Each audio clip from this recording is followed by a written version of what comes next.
Hey, what's going on, everyone? Thanks for tuning in to the Zero Excuses podcast. My name is Kenny Ziska. You are listening to the latest edition of the Deacons of Discipline series. Today, I'm going to be breaking down an excerpt from the book, The Psychology of Winning by Dr. Denis Waitley. Now, this is a book that was written in the mid-'70s, and it was a very, very powerful yet short read. I actually read it on an entire 2-hour flight, and the book goes through 10 qualities of a total winner.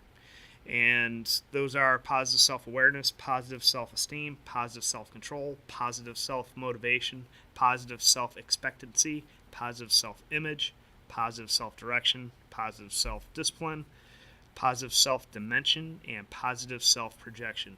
And naturally, as you guys have probably come to expect from me, I'm going to be keying in on the positive self-discipline aspect that Dr. Waitley goes over.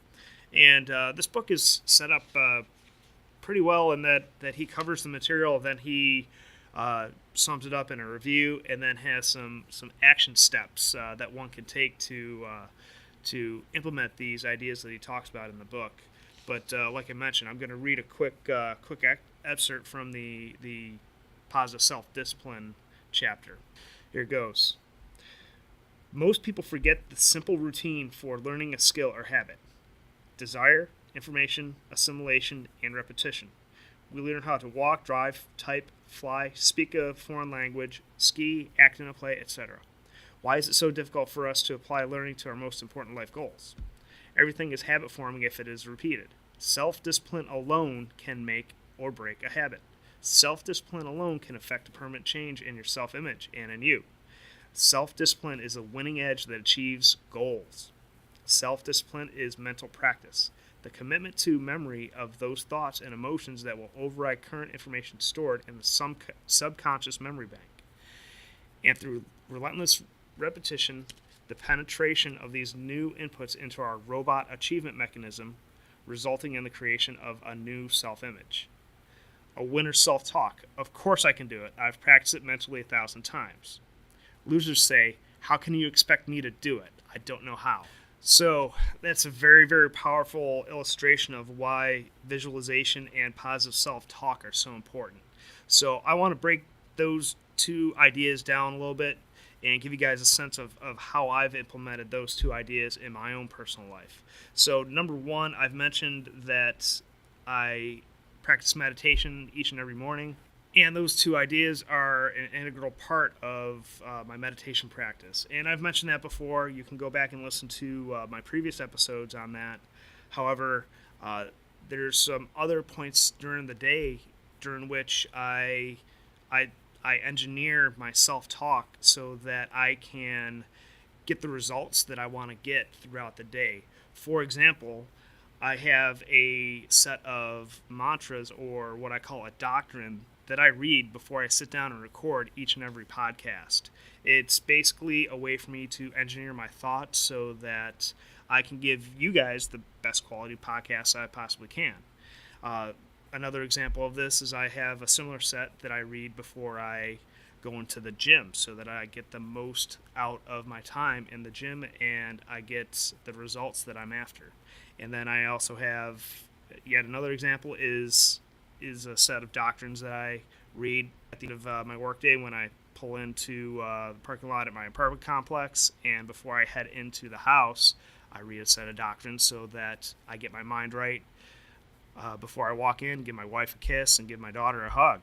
I want to show up each and every situation of my life in the most positive frame of mind. So that's why it's important. That's what it looks like for me. So visualization is another powerful tool that I use on a daily basis.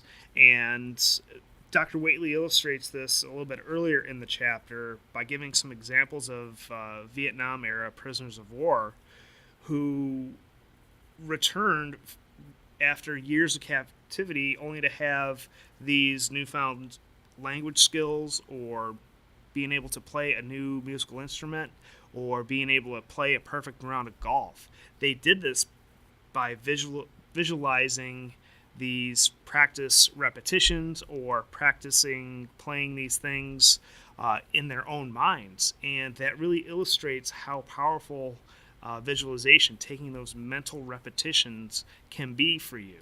So all you got to do is simply sit down, take a minute or two to calm yourself down, and then just think about taking that shot at the basketball hoop, or playing that perfect round of golf, having that perfect shot, whatever it may be. Just visualize that perfect repetition over and over in your mind, and you'll be surprised at the results that you get.